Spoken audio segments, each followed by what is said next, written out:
People want to do business with their friends. People want to do business with people that they know, they like, and they trust. It's because people buy the feeling first, and then they get to the rational stuff. People are only going to remember a feeling about you after your interaction.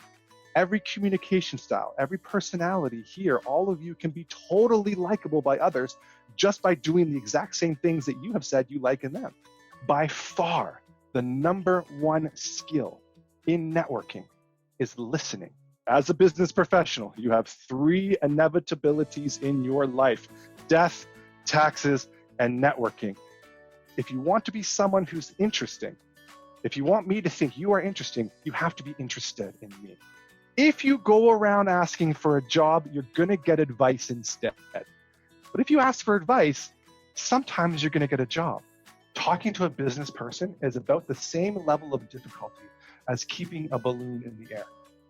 Find out about why I should go and work at your company. Why should I go work at Google? Why should I go work at Coca-Cola? The rapport has to come from that video call, so I can see your face, I can see your smile, I can see your body language. People need to buy into you before they buy your product or service. And to do so, you need to find that sense of yourself that gets amplified. Networking is a personal activity, and really it just comes down to the same thing that you should do with any person you're meeting for the first time. Ask good questions and care about the answer. And remember, it's a long game.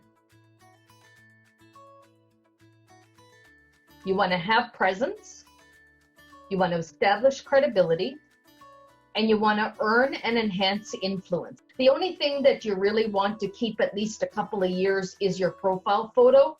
What do you already have that you can showcase? What are you offering the employer or the recruiter?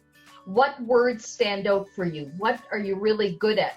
A resume has a job, and a LinkedIn profile has a job. So you're trying to make a branding statement that also goes with your personality. Cherry on the top is to start with a summary. And what I mean by the summary is to bring your situation to life. So if you want a recommendation from somebody on LinkedIn, number 1, have your profile built before you ask. I'm on LinkedIn. So if somebody says to me, how often should I get on LinkedIn? I'm going to tell them every day, because that's what I believe. I believe you should be on LinkedIn every day because it is your professional networking site. And you really liked it and you shared it or you supported it. This is not only going to help me, it's going to help you because I have a really big network. The only way to build trust on LinkedIn is to not only being active, but being good to other people.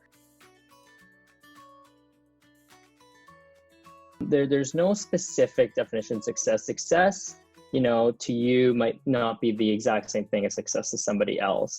At the end of the day, think, okay, did I do things today that are going to be constructive towards my eventual goal? You need to be able to have people in your circle that you can learn from. That's a very important tool that needs to be leveraged in order to be able to build yourself. You get out what you put in to these types of events. So always be listening, always be attentive, and put your name out there. Say, yeah, I'll be there, even though it's not exactly your interest, and I'll get a little more into that later on. Even though it's not a perfect match to what you're interested in, you should still be involved.